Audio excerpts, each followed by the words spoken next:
Yes, yun nga, thank you. Sa magandang tinatakbo ng team, hopefully, dire-direction na to.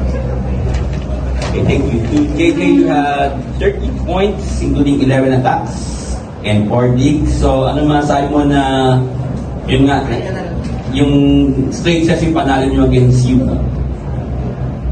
Sa amin naman, sobrang napakaganda sa team namin kasi napanalo namin kagad yung tatlong game. Sobrang magandang simula sa amin. And mas mag-focus pa kami sa net defense para mas lalo competitive yung namin sa game. JJ has 2 blocks also. Okay, the floor is open for questions. Coach, sa ngayon, 0 na kayo. So, waiting pa din sa magiging resulta sa next game. Pero sa ngayon, kayo yung nasa number 1 sa standing. So, ano nasasabi mo sa parang good start na? Siguro dapat kung good start kami, dapat good to yung finish natin. So, lang siguro dapat yung hindi tumigil, yung hindi ka maging relax kasi hindi naman din natatapos si UAAP. Sobrang tagal pa ng tatahakin natin, nakakatatlo pa lang tayo. Kaya, yun lang, trabaho lang. Yun lang. JJ, always ready ka lang. Ngayon, in-start ka ni Coach. Nag-deliver. Ano lang masabi mo dun sa, kumbaga, kahit saan ka ilagay ni Coach, lagi ka lang rin. Siguro, nagpapasalamat din ako kay Coach kasi kahit saan akong pwesto ilalagay, nakakaya ko and nag-a-adjust talaga ako palagi. Ready talaga.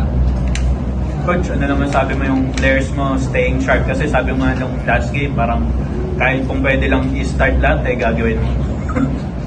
Siguro maganda lang yung communication sa bawat isa, yung pag-deliver ng words from the coaches to players, medyo nagkakaunawaan kami sa lahat ng gusto namin mangyari.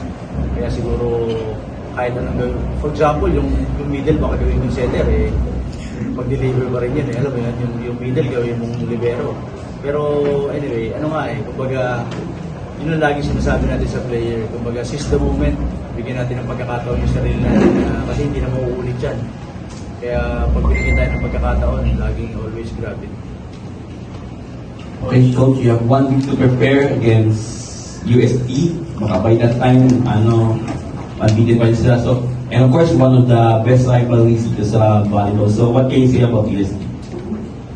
UST, talagang motibo yung floor defense yan . Actually, parang wala kayong tatapon sa kanila. Yung 6 skills natin sa volleyball sa kanila. Depensa, first attack, blocking, scouting, lahat nasa kanila. Siguro, naniniwala rin ako na meron din silang weakness at makikita rin namin yun sa tatakbuhin ng isang buong linggo. Kaya siguro, dapat trabahohin maigi. From scouting to practice to actual match. Everyone, dapat ready kami. JJ, same question. May 1 week game preparation against yung one of the contenders dito sa UAAP. Siguro, alam naman natin na matibay din yung UST. Sa 1 week namin na preparation, mas iigihan pa namin yung sa ensayo para makuha namin yung laro this Saturday and di lang kami magre-relax. Congratulations, Coach Ed and JJ. Thank you.